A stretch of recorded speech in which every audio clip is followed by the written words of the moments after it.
Cancer. ఆ పేరు వింటేనే ఏదో తెలియని భయం ఆవహిస్తుంది. క్యాన్సర్ శరీరంలో వివిధ భాగాలకు రావచ్చు.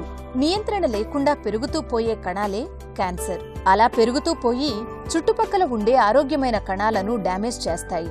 ప్రపంచవ్యాప్త క్యాన్సర్ గణాంకాలను పరిశీలించినట్టయితే ధూమపానం వల్ల అత్యధికంగా వచ్చే ఊపిరితిత్తుల క్యాన్సర్ తరువాత నోరు, నోటిలోని భాగాలకొచ్చే ఓరల్ క్యాన్సర్ కేసులే అధికమని తెలుస్తోంది. ప్రపంచ ఆరోగ్య సంస్థ లెక్కల ప్రకారం మన దేశంతో పాటుగా ఆసియా దేశాలైన బంగ్లాదేశ్, పాకిస్తాన్, ఆఫ్ఘనిస్తాన్ నోటి క్యాన్సర్ వల్ల సంభవిస్తున్న మరణాల జాబితాలో ముందున్న దేశాల్లో కొన్ని. ఫలితంగా చోటు చేసుకుంటున్న మరణాల సంఖ్యలో మన దేశం 4వ స్థానంలో ఉందని ప్రపంచ ఆరోగ్య సంస్థ తెలియచేసింది. కొన్నేళ్లుగా పొగాకు ఉత్పత్తుల కారణంగా వచ్చే క్యాన్సర్ పట్ల అవగాహన, నివారణ పట్ల ఊపందుకుంటున్న ప్రచారం పుణ్యమా అని ఊపిరితిత్తుల క్యాన్సర్ మరణాల సంఖ్య కొంత తగ్గినా కూడా స్మోక్లెస్ టొబాకో, ముఖ్యంగా గుట్కా సేవనం ఇప్పటికీ అధికంగా ఉండడం వల్ల ఓరల్ క్యాన్సర్ కేసుల సంఖ్యలో ఇప్పటికీ ఎటువంటి మార్పు లేదు. శరీరంలో ఒక చోట మొదలై నియంత్రణ లేకుండా పెరుగుతూ పోయే కణాల వల్ల గడ్డలు లేదా ట్యూమర్స్ ఏర్పడతాయి. ఇవి క్యాన్సర్ కావచ్చు.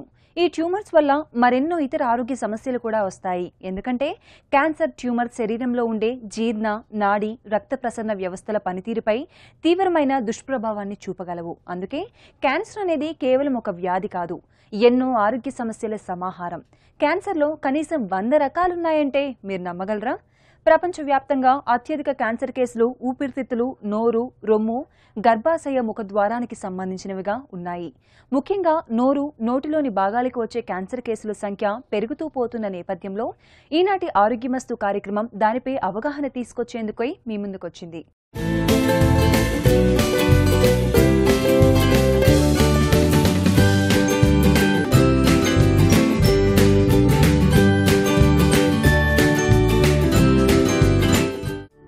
ఓరల్ క్యాన్సర్ అంటే నోరు, నోటిలోని పలు భాగాలకొచ్చే క్యాన్సర్. వీటినే ఓరోఫారెంజియల్ క్యాన్సర్ అని కూడా అంటారు. నోటిలో తగ్గని కంతి లేదా పుండుని క్యాన్సర్ సంకేతాలుగా అనుమానించవచ్చు. పెదవులు, నాలుక, బుగ్గలు, అంగిలి, నోట్లో ఉండే మెత్తటి కండ ప్రాంతం, గొంతు లేదా ఫారింగ్స్, ఈ భాగాలన్నిటిలో ఏ ఒక్క చోట లేదా పలుచోట్ల వచ్చే క్యాన్సర్ని ఓరల్ క్యాన్సర్గా చెప్పుకోవచ్చు. ఓరల్ క్యాన్సర్ మనం ఇప్పుడు జనరల్గా చూసుకుంటే అంటే స్టార్టింగ్ ఫ్రమ్ లిప్స్, వెనకాల గమ్స్ అని ఉంటాయి, అంటే చిగుళ్ళు, పెదాలు, దెన్ లోవర్ దవడ భాగం, పై దవడ భాగం, నాలుక కింద భాగంలో ఉండేదాన్ని ఫ్లోర్ ఆఫ్ మౌత్ అంటాం. అది ఇలా కొన్ని భాగాలుగా విభజించబడింది. ఓరల్ క్యాన్సర్ అనేది జనరల్గా హ్యాబిట్స్, యాడ్వర్స్ హ్యాబిట్స్ అంటే స్మోకింగ్ కానీ టొబాకోని డిఫరెంట్ ఫామ్స్లో నమలడం, దానివల్ల కూడా వచ్చే క్యాన్సర్ ఉంది. అలానే స్పిరిట్స్ అంటే ఆల్కహాల్ ఎక్కువ కన్జ్యూమ్ చేయడం వల్ల కూడా ఉంది. ఈ రెండు హ్యాబిట్స్ ఉన్న వాళ్ళకి ఇంకా ఎక్కువ ఛాన్సెస్ ఉంటుంది. ఇవి కాకుండా పూర్వం రోజుల్లో సిఫిలిస్, అల్సర్స్ ఉండేవి, వాటి వల్ల కూడా క్యాన్సర్ వచ్చేదానికి ఛాన్స్ ఉంది. ఇవేవి హ్యాబిట్స్ లేని వాళ్ళకి కూడా వచ్చేదానికి ఛాన్స్ ఉంది. కారణం ఏంటంటే కొంచెం షార్ప్ టీత్ ఉన్నా లేదా డెంచర్, ఆర్టిఫిషియల్గా పళ్ళు పెట్టుకుంటాం కదా, ఆ పళ్ళ వలన కొంచెం అవి ఏమైనా ఇరిటేట్ అయ్యి బక్కల్ మ్యూకోజా కానీ అంటే ఈ దవడ భాగంలో కానీ లేదా నాలుక భాగం కానీ తగులుతూ ఉన్న క్రానిక్ ఇరిటేషన్ వల్ల, అంటే ఎప్పుడు అలా రబ్ అవుతూ ఉండడం వలన నిదానంగా అవి పుండ్లుగా మారి చివరికి క్యాన్సర్గా మారేదానికి కూడా ఛాన్స్ ఉంది. ఇవేవి లేకుండా ఉండే వాళ్ళకి, మనం 16-17 ఏళ్ళ వయసు వాళ్ళకి, అమ్మాయిలకి, హ్యాబిట్స్ లేని వాళ్ళకి కూడా క్యాన్సర్ చూస్తూ ఉంటాం. దానికి కారణం ఏంటంటే జెనెటిక్ లెవెల్లో కొన్ని చేంజెస్ జరగడం వలన ఆ క్యాన్సర్ వచ్చేదానికి ఛాన్స్ ఉంది. ఈ మధ్యకాలంలో హెచ్పివి వైరస్ ఇన్ఫెక్షన్, నోట్లో ప్లస్ నోటి వెనకాల ఉండే ఫారింగ్స్ అంటాం, ఫారింగ్స్లో కూడా క్యాన్సర్ వచ్చేదానికి ఈ హెచ్పివి వైరస్ అంటే హ్యూమన్ ప్యాపిల్లోమా వైరస్, దానివల్ల కూడా క్యాన్సర్ వచ్చేదానికి ఛాన్స్ ఉంది. నోటిలో వచ్చే ప్రతి పుండు, గడ్డ క్యాన్సర్ కాకపోవచ్చు. మరి ఇది క్యాన్సర్ కాదు అని తెలుసుకోవడం ఎలా అని మీరు అడగొచ్చు.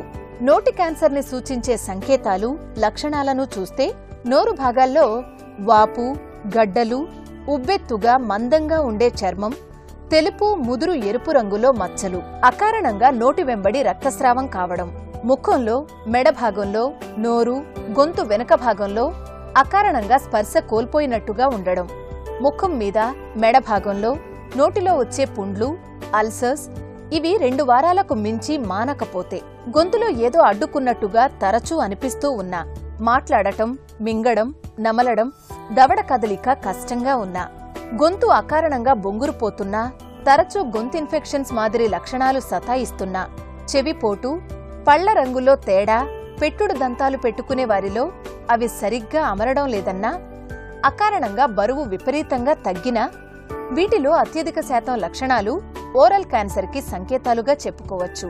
అయితే ఎవరిలో ఓరల్ క్యాన్సర్ వచ్చే అవకాశం అధికంగా ఉందో చూస్తే అమెరికన్ క్యాన్సర్ సొసైటీ ప్రకారం స్త్రీలతో పోలిస్తే పురుషుల్లో ఓరల్ క్యాన్సర్ వచ్చే అవకాశం 2 రెట్లు అధికం.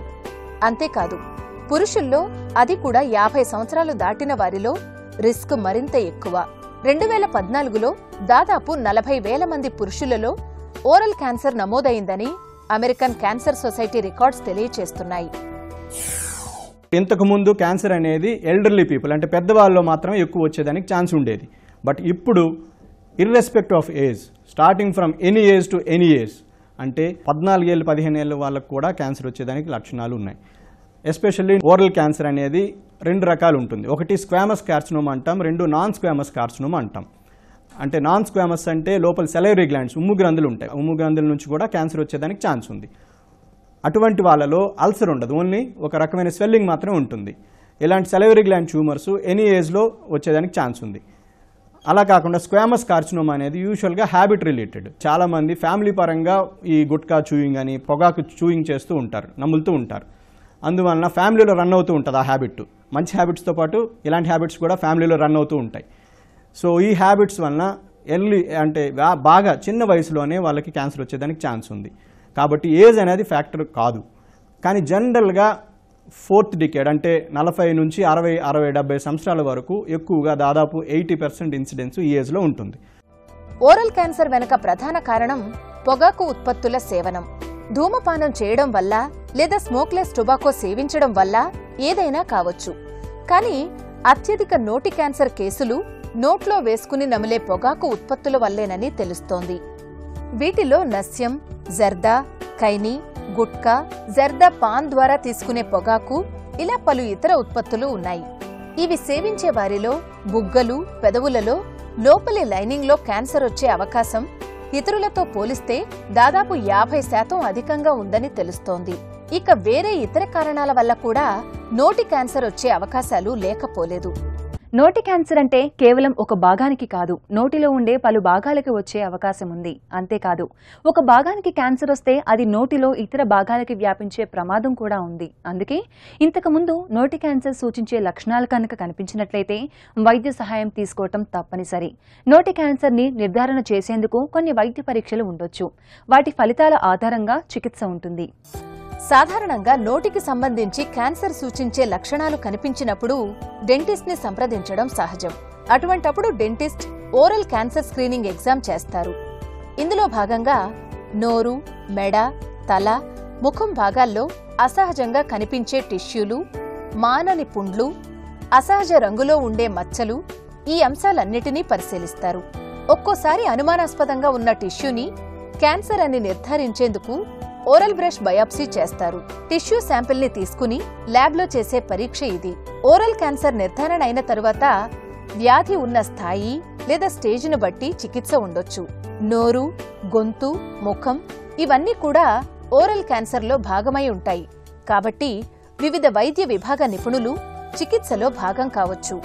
ఈఎన్టీ సర్జన్ తల, మెడ భాగాలలో ఉండే క్యాన్సర్ని, నోరు, చిగుళ్ళు, దవడలలో ఉండే క్యాన్సర్కి డెంటల్ సర్జన్ సహాయం, క్యాన్సర్ని ట్రీట్ చేసే రేడియాలజిస్ట్, మెడికల్ ఆంకాలజిస్ట్ మందుల ద్వారా క్యాన్సర్ ఉన్న ప్రాంతాలను చికిత్స చేసి అది మరింత వ్యాప్తి చెందకుండా ఉండేందుకు ట్యూమర్స్ ని తొలగించే సర్జికల్ ఆంకాలజిస్ట్, ఇలా పలు విభాగాల వైద్య నిపుణులు ఓరల్ క్యాన్సర్ నిర్ధారణ చికిత్సలో పాల్గొంటారు.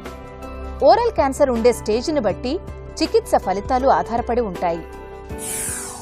బయాప్సీ అనేదే ముఖ్యమైనది అన్నిటికంటే కూడా. అంటే ఒక చిన్న పీస్ తీసి ఎక్కడైతే పుండు ఉందో, ఎక్కడైతే చిన్న గడ్డ లాంటిది ఉందో అక్కడ నుంచి చిన్న పీస్ తీసి అది మనం బయాప్సీ రూపంలో ల్యాబ్లో పరీక్ష చేయగలిగితే అదే అన్నిటికంటే 100% ఎవిడెన్స్ ఇవ్వగలుగుతుంది. మిగతా టెస్ట్లు అంటే సిటీ స్కాన్ కానీ, ఎంఆర్ఐ స్కాన్ కానీ, పెట్ స్కాన్ కానీ, లేదా అల్ట్రాసౌండ్ స్కాన్ కానీ, ఇవన్నీ ఏంటంటే డిసీజ్ ఎంతవరకు స్ప్రెడ్ అయింది, ఎంతవరకు సర్జరీ చేయాలి లేదా ఎంతవరకు రేడియేషన్ ఇవ్వాలి, కీమోథెరపీ ఎప్పుడు ఇవ్వాలి, ఇలాంటి వాటికి మిగతా ఇన్వెస్టిగేషన్స్ ఉపయోగపడతాయి. బట్ అన్నిటికంటే ముఖ్యమైన టెస్ట్ నిర్ధారణ చేయడానికి మాత్రం బయాప్సీ రూపంలో చేయాలి. కొన్నిసార్లు లోపల ఎక్కడో గడ్డు ఉంటే బయాప్సీ చేయడం కష్టం అవ్వచ్చు. అలాంటప్పుడు ఎఫ్ఎన్ఏసి అంటాం, ఎఫ్ఎన్ఏబి కానీ ఎఫ్ఎన్ఏసి అంటాం. ఒక నీడిల్ పంపించి ఆ ఏరియా నుంచి కొన్ని కణాలను తీసి ల్యాబ్లో పరీక్ష చేస్తాం. దాని ద్వారా నిర్ధారణ అవుతుంది. క్యాన్సర్స్ ఏ రకమైనా కూడా అందుకు చేసే చికిత్స కొన్ని ప్రధాన అంశాల మీద ఆధారపడి ఉంటుంది. వీటిలో ముఖ్యమైనది క్యాన్సర్ ట్యూమర్ని సర్జరీ ద్వారా తొలగించడం, అటు తర్వాత రేడియేషన్తో పాటు లేదా కేవలం కీమోథెరపీతో అదనంగా చికిత్స ఉంటుంది. ఈ 2 చికిత్సా విధానాల ద్వారా సర్జరీ చెయ్యగా మిగిలిన అలాగే మరలా వస్తున్న క్యాన్సర్ కారక కణాలను నిర్మూలించడం జరుగుతుంది. ఓరల్ క్యాన్సర్ చికిత్సలో భాగంగా కేవలం మెడికల్ విభాగాలు మాత్రమే కాకుండా ఇతర పారామెడికల్ సిబ్బంది, ఉదాహరణకి నర్సులు, పోషకాహార నిపుణులు, స్పీచ్ థెరపిస్టులు కూడా భాగం కావచ్చు. నోట్లో పుండు నోట్లో వరకే ఆగి ఉందా, లేదా మెడలోకి ఏమైనా స్ప్రెడ్ అయిందా, లేదా వేరే అవయవాలకి అంటే లంగ్స్కి కానీ బోన్స్కి కానీ ఏమైనా స్ప్రెడ్ అయిందా లేదా అనే విషయం కూడా తెలుసుకోవాలి. కారణం ఏంటంటే వేరే అవయవాలకి స్ప్రెడ్ అయితే ట్రీట్మెంట్ మొత్తం మారిపోతుంది. మనం సర్జరీ అనేది కానీ రేడియేషన్ అనేది కానీ ఉండదు. వేరే అవయవాలు సపోజ్ లంగ్స్కో బోన్స్కో స్ప్రెడ్ అయిందనుకోండి, కీమోథెరపీ ఒక్కటే ఆప్షన్ ఉంటుంది. అలా కాకుండా మెడ వరకే స్ప్రెడ్ అయ్యి ఆగి ఉంటే కనుక ఆపరేషన్ చేసి రేడియేషన్ ఇస్తాం. జనరల్గా చిన్న డిసీజ్ అయితే అంటే T1 T2 అంటాం, అంటే 2 సెంటీమీటర్ల కంటే తక్కువ ఉంటే T1 అంటాం, 2 నుంచి 4 సెంటీమీటర్ల వరకు పుండు ఉంటే కనుక T2 అంటాం, అంటే సెకండ్ స్టేజ్ అని అర్థం. ఫస్ట్ అండ్ సెకండ్ స్టేజ్లో ఉన్నప్పుడు ఆపరేషన్ కానీ రేడియేషన్ కానీ చేయొచ్చు. కానీ జనరల్గా ఆపరేషన్ చేయడం ద్వారా పేషెంట్కి ఎక్కువగా క్యూర్ చేసే ప్రయత్నం చేస్తాం. అలా కాకుండా అడ్వాన్స్ స్టేజ్ అంటే 3వ స్టేజ్ కానీ 4వ స్టేజ్ కానీ ఉన్నప్పుడు మనం ఆపరేషన్ చేసి రేడియేషను అవసరమైతే రేడియేషన్తో పాటు కీమోథెరపీ కూడా ఇవ్వాలి. అలా ఇవ్వడం వలన వాళ్ళకి మనం జబ్బుని నయం చేసేదానికి ఛాన్సెస్ ఉన్నాయి. ఆపరేషన్ అంటే ఇప్పుడు ఎక్కడైతే పుండు ఉందో, సపోజ్ నాలుక మీద పుండు ఉంది, లేదా దవడ ఎముక దగ్గర దవడ దగ్గర పుండు ఉంది, పుండుతో పాటు 1 సెంటీమీటర్ మంచి కణజాలం కూడా తీసేయాలి, మంచి టిష్యూ కూడా తీయాలి. అప్పుడే అది క్లియర్ అయినట్లు. ఓరల్ క్యాన్సర్కి సర్జరీతో ట్యూమర్ని తొలగించిన తరువాత క్యాన్సర్ గడ్డ తొలగిందనే ఊరటతో పాటుగా అది తిరిగి పెరుగుతుందనే నిరుత్సాహం మరోవైపు వేధిస్తూ ఉంటుంది. క్యాన్సర్ ఇలా తిరగబెట్టడాన్ని రికరెన్స్ అంటారు. అందుకే వైద్యులు క్యాన్సర్ వ్యాధిగ్రస్తులను వైద్యుల పర్యవేక్షణలో ఉండమని సూచిస్తారు. ఈ విజిట్స్ లో వైద్యులు ఫిజికల్ ఎగ్జామ్ చేస్తూ అవసరం మేరకు కొన్ని వైద్య పరీక్షలను చేసి వ్యాధి రికరెన్స్ ని అంచనా వేసి అందుకు తగిన ట్రీట్మెంట్ ఇస్తారు. వివిధ రకాల క్యాన్సర్స్ ని అడ్డుకోవటం సాధ్యమా అని అడిగితే అందుకు సమాధానం ఖచ్చితంగా సాధ్యమనే చెప్పాలి. వ్యాధి వచ్చేందుకు రకరకాల కారణాల నుంచి దూరంగా ఉంటే వ్యాధి రాకుండా కాపాడుకున్నట్లే. క్యాన్సర్ విషయంలో కూడా ఇది పూర్తిగా వర్తిస్తుంది. ఉదాహరణకు అతినీల లోహిత కిరణాలకు ఎక్కువగా ఎక్స్పోజ్ కాకపోతే స్కిన్ క్యాన్సర్ వచ్చే రిస్క్ తక్కువ. అలాగే స్మోక్ చేయని వారు స్మోక్లెస్ టొబాకో ఉత్పత్తులకు దూరంగా ఉంటే వారిలో నోటి క్యాన్సర్ వచ్చే ప్రమాదం తక్కువ. ఎలాంటి జాగ్రత్తలతో ఓరల్ క్యాన్సర్ నుంచి తప్పించుకోవచ్చో చూడండి. ఓరల్ క్యాన్సర్స్ కి మూలం పొగాకు ఉత్పత్తులు. అవి ప్రత్యక్షంగా స్మోక్ చేస్తూ లేదా నాన్ స్మోకింగ్, ఈ రెండూ కూడా ప్రమాదమే. పొగాకు ఉత్పత్తులను నోటి ద్వారా నమిలి తీసుకునే వారిలో వారు ఆ పదార్థాన్ని ఎంత వ్యవధి నోట్లో ఉంచుకున్నారనే అంశం మీద రిస్క్ ఆధారపడి ఉంటుంది. ఎక్కువ సమయం ఎక్కువ రిస్క్ అన్నమాట. అందుకే ఈ ఉత్పత్తులన్నిటికీ దూరంగా ఉంటే తప్ప ఓరల్ క్యాన్సర్ నుంచి మనల్ని మనం కాపాడుకోలేం. సర్జరీ అయిన తర్వాత కానీ రేడియేషన్ అయిన తర్వాత కానీ వచ్చే సైడ్ ఎఫెక్ట్స్ని తగ్గించడానికి మనం ట్రీట్మెంట్ ఇవ్వక ముందు నుంచే మొదలు పెడతాం వాళ్ళకి కౌన్సిలింగ్ రూపంలో. దాని ద్వారా పేషెంట్ ఆ వచ్చే ప్రాబ్లమ్స్ని ఈజీగా ఫేస్ చేయగలుగుతాడు. అది ఒక పాయింట్. రెండోది ఆహారపు అలవాట్లు చాలా ముఖ్యమైనది ఇది. ఎందుకంటే పేషెంట్ అప్పటి వరకు తినగలిగిన ఆహారం తినలేకపోవచ్చు ఆపరేషన్ అయిన తర్వాత కానీ రేడియేషన్ అయిన తర్వాత కానీ. ఎస్పెషల్లీ సర్జరీ అయిన తర్వాత కొంత భాగం నాలుకో కొంత భాగం దవడెముకో తీసేస్తే కొంతకాలం వరకు సాఫ్ట్ డైట్ తీసుకోవాల్సిన అవసరం ఉంది, మెత్తన ఆహారం తీసుకోవాల్సిన అవసరం ఉంటుంది. తర్వాత రేడియేషన్ ఇచ్చిన తర్వాత ఒక 6 months వరకు స్పైస్ ఫుడ్ కానీ అంటే కారము మసాలా ఉన్న ఆహారం వేడిగా ఉండేది కానీ తీసుకోలేరు. తర్వాత ఇంప్రూవ్ అవుతుంది. కాబట్టి ట్రీట్మెంట్ ఇవ్వకముందే పేషెంట్కి అర్థమయ్యేటట్టు ఎక్స్ప్లెయిన్ చేయాలి. అది కాకుండా ఏమైనా యాడ్వర్స్ హ్యాబిట్స్ ఉంటే అంటే లైక్ స్మోకింగ్ కానీ ఆల్కహాల్ కానీ ఉంటే పేషెంట్ని ఆపరేషన్ కానీ రేడియేషన్ కానీ ఇవ్వకముందే వాళ్ళకి క్విట్ చేయమని చెప్తాం. కారణం ఏంటంటే స్మోక్ చేయడం అనేది కానీ ఆల్కహాల్ తీసుకుంటే రేడియేషన్ యొక్క ఎఫెక్ట్స్ తగ్గిపోతాయి. ప్లస్ మళ్ళీ అలా కంటిన్యూ చేస్తుంటే హ్యాబిట్స్ క్యాన్సర్ రికరెన్స్ వచ్చేదానికి ఛాన్స్ ఉంది, మళ్ళీ వచ్చేదానికి ఛాన్స్ ఉంది.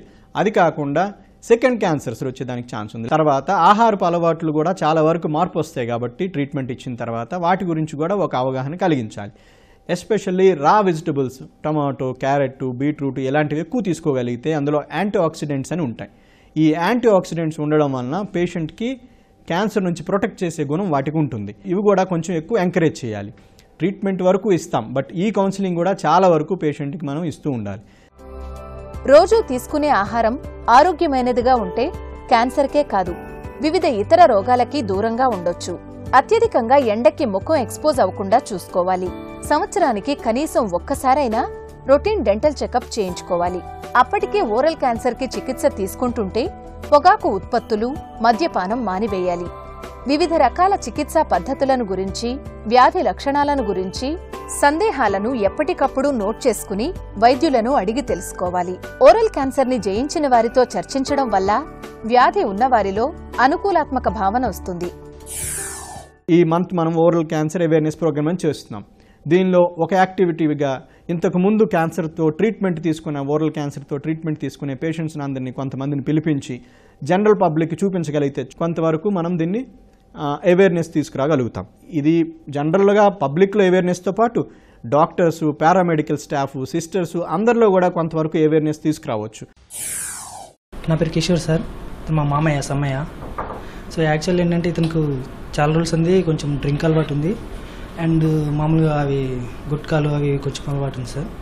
సో దానివల్ల ఏమవుతుందంటే మేము స్టార్టింగ్ లైట్గా పెయిన్ వచ్చేది సార్, దవడ పంటిలో పెయిన్ రావడం వల్ల అది సార్ మామూలుగా ఏమనుకున్నామంటే మామూలుగా డెంటల్ సంబంధించి ఏమన్నా ప్రాబ్లం ఏమో అని మేము అనుకుని డాక్టర్ని చూపించాం సార్. బయాప్సీ తీశారు సార్. బయాప్సీ తీస్తే అది పలానా క్యాన్సర్ గడ్డమ్మ అదే అని చెప్పేసి ఓకే చేశారు సార్. సో అది సార్ చూసేసి ఆపరేషన్ చేశారు సార్.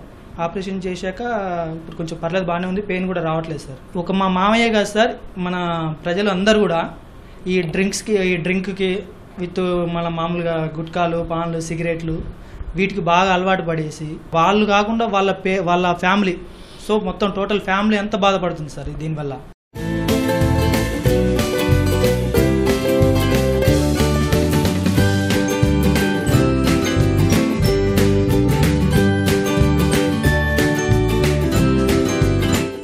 క్యాన్సర్కి భయపడే రోజులు పోయాయి. నేడు ఎర్లీ డిటెక్షన్తో క్యాన్సర్ని సమర్థవంతంగా ఎదుర్కొనే అవకాశం ఉంది. అందుకే క్యాన్సర్ అనే మహమ్మారిని మిమ్మల్ని హరించనివ్వకండి. కొద్ది ముందు జాగ్రత్తలతో, క్రమశిక్షణతో కూడిన ఆరోగ్యమైన జీవన విధానంతో క్యాన్సర్ని జయించండి. మరొక హెల్దీ టాపిక్తో మీ ఆరోగ్యమస్తులో మళ్ళీ కలుద్దాం. Stay healthy, be happy. ఆరోగ్యమస్తు కార్యక్రమాన్ని ఆన్లైన్లో చూడాలనుకునేవారు www.youtube.com/etvlifeindia, అలాగే www.facebook.com/etvlifeindia, అలాగే ట్విట్టర్లో చూడాలనుకునేవారు www.twitter.com/etvlifeindia అని టైప్ చేసి ఈ కార్యక్రమాన్ని చూడొచ్చు.